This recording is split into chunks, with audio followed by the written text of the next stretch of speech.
माढ्याचा उमेदवार आता बदलणार नाही, सूत्रांकडून माहिती कळतीये। भाजप हायकमांड रणजित निंबाळकरांच्या नावावर ठाम असल्याचं कळतंय। माढा मतदारसंघ आणि उमेदवार बदलण्याची शक्यता नसल्याचं भाजपच्या केंद्रीय नेत्यांकडून माहिती कळतीये। सातारा मतदारसंघाबाबत भाजपचा अद्याप विचार सुरू आहे आणि त्याबाबत लवकरच निर्णय होईल असं कळतंय। आमचे प्रतिनिधी रामराजे शिंदे थेट दिल्लीमधून आपल्या बरोबर आहेत। आणखी सविस्तर माहिती जाणून घेऊया। राम, काही वेळापूर्वी चर्चा होती माढा आणि साताऱ्याच्या जागांमध्ये अदला बदल होईल, मात्र आता कळते माढ्याचे उमेदवार तेच राहणार आहेत। काय नेमके तपशील? बिलकुल, काही नेत्यांची इच्छा होती की माढा आणि सातारा या जागेमध्ये अदला बदल करावी म्हणून, परंतु भाजपच्या केंद्रीय नेतृत्वानं स्पष्टपणे नकार दिलेला आहे आणि तिथे उमेदवार रणजित नाईक निंबाळकर हेच असणार असल्याची माहिती जी आहे केंद्र नेतृत्वाने ते जीची विश्वासाला दिलेली आहे।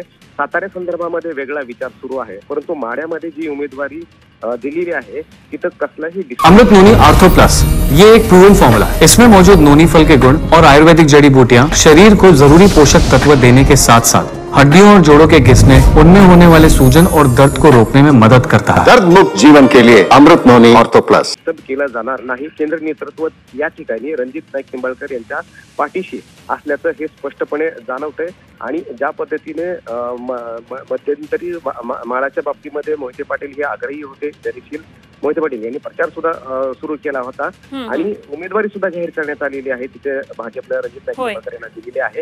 ही उमेदवारी कोणत्याही परिस्थितीमध्ये माघार घेतली जाणार नसल्याचं सुद्धा स्पष्ट करण्यात आलेलं आहे। त्यामुळे याच्यावर जे तोडगा आहे तो राज्याच्या ठिकाणी राज्यातले नेतृत्व जे आहे ते माढ्याच्या संदर्भामध्ये काढत आहे, परंतु तिथली नाराजी जी आहे ती नाराजी दूर करण्याचा प्रयत्न देवेंद्र फडणवीस यांच्या माध्यमातून राज्यामध्ये केला जातोय, परंतु उमेदवारी बदलली जाणार नसल्याचं केंद्रीय नेतृत्वानं स्पष्ट केलेलं आहे। ठीक, एकंदरीतच निंबाळकर आता सेफ झोन मध्ये आलेत असं म्हणायला हरकत नाही। धन्यवाद राम, दिलेल्या सगळ्या सविस्तर माहितीसाठी।